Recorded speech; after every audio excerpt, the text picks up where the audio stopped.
I'm Patrick Lundquist. I'm co-founder of vocal health and training company OOVO. This is a Grammy in the Schools mini lesson. You can spend a lot of time learning how to sing without knowing anything about how the voice works, but you can jump ahead a whole lot by learning just a little bit. The voice has four main elements.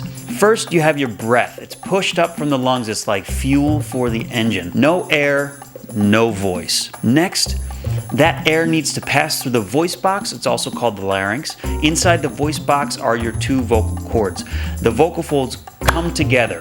They're colliding hundreds of times per second to make these tones. No collisions, no sound, no voice. Third, you have the vocal tract. This goes from the larynx up to where the air exits the body. So from here, all the way out. And this is where the magic really happens. This is where the air from the lungs and the buzz from the vocal cords changes into an actual voice. Finally, you have the articulators, the lips and tongue. This is how we turn tone into words with meaning. These four elements, so breath, your vocal fold collisions, the vocal tract, and then the tongue and lips. Although it's linear in direction, all of them work together and they influence each other. Because this all happens inside of the body where we can't see it, sometimes it's helpful in understanding it to think of voice production as compared to a trumpet. So let's do a quick recap comparing it to a trumpet along the way. The first step is to send air out of your lungs. This is actually the same for the voice and for the trumpet. It's the same fuel, it's air.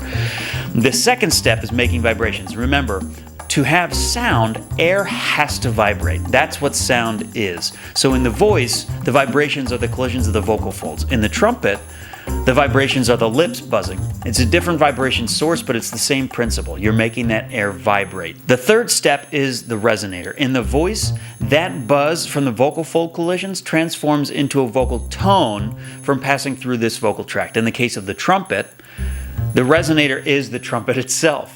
Have you ever heard the buzz of a trumpet mouthpiece? It's very plain. It's not the sound of a trumpet that we understand.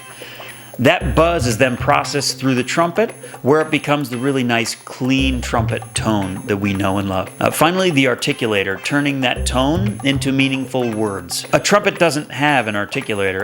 It's one of the things that makes the human voice so special.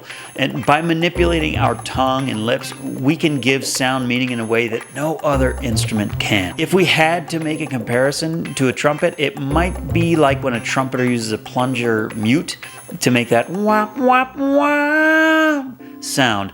It's not going to tell you a story, but again, the principle is the same. It's at the very end, the minute changes to that tone. These are the very basics of voice. It's a way complicated instrument, and luckily we can naturally control most of it without thinking or trying. By understanding the mechanisms that make a voice what it is, you can learn to manipulate your instrument. With a lot of practice, you can train that instrument and you will sing your best.